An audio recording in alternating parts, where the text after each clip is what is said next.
You guys, I mean, you're musicians, you're an actor, you're a filmmaker. You guys are generally a renaissance band of guys, and you're also making a documentary. You have a documentary coming out, right? Yeah, we do. We have a documentary.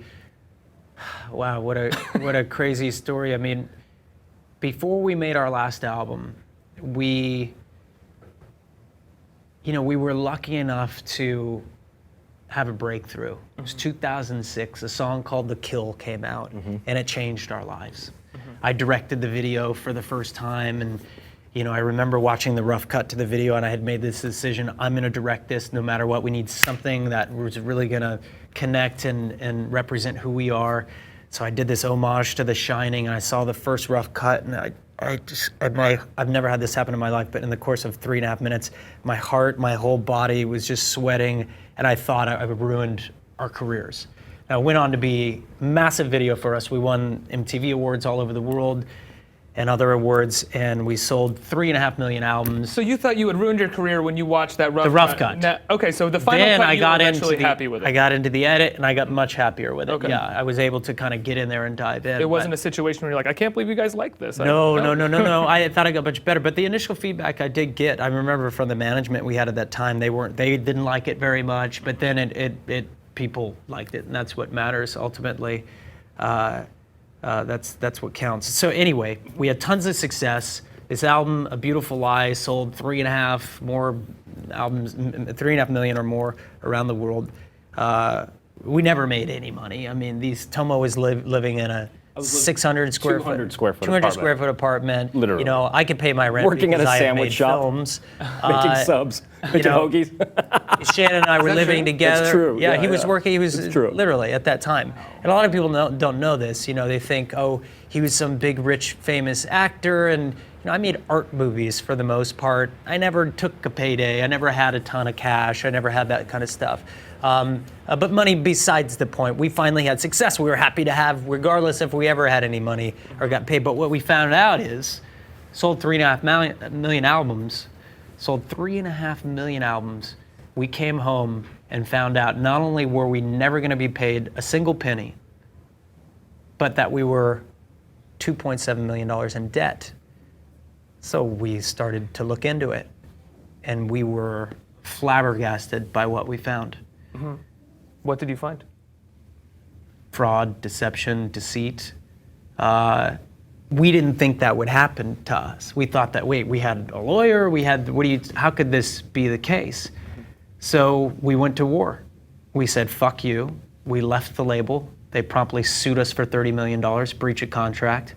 We battled them for a couple of years, filmed the whole thing, put a movie out called Artifact. It premieres on August 31st on a brand new platform called Vyrt, VYRT.com. Is this story unique to the music industry, or do you feel like your story in this situation happens to a lot of other artists? It happens to almost every artist. Mm-hmm. Almost every artist. And it's not a question of how much, it's not a question if it happens or not. It's how much are you getting fucked? Mm-hmm.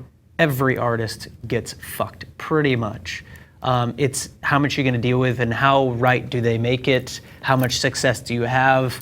But virtually, in my opinion, all artists get screwed.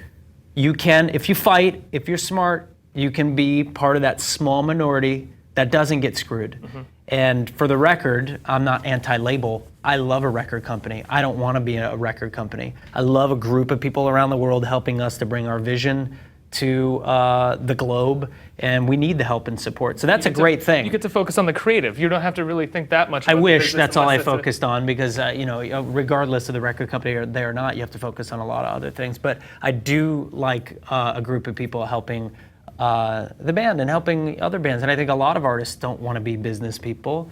We have fantastic people working at the record company, people that we consider really, really close to us.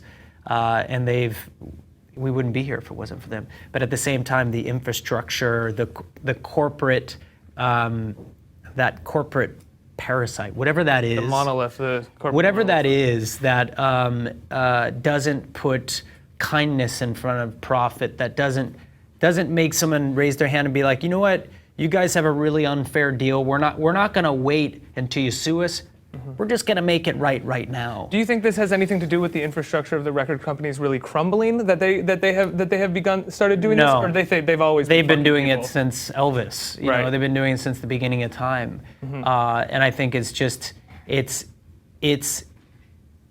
there are a lot of reasons for it, but one of them is that a lot of musicians come from relatively humble backgrounds. They can sometimes get success and not know a lot about what else is going on business-wise. They can get hooked up with either a manager or they sell their publishing for nothing. I mean, they used to give publishing away for a Cadillac, Which is you the know? same, yeah. And Yeah. it's the same But how- issue. in And I'm sports excited as for well. people to see the film because it's not just about 30 Seconds to Mars. Right. It's about this industry. We interview all kinds of people, like, you know, from Irving Azoff to Bob Lefsetz to Neil Strauss and a bunch of other artists as well, about this crazy business and how it affects artists. But we're in a much better place now, and we certainly aren't living in the past.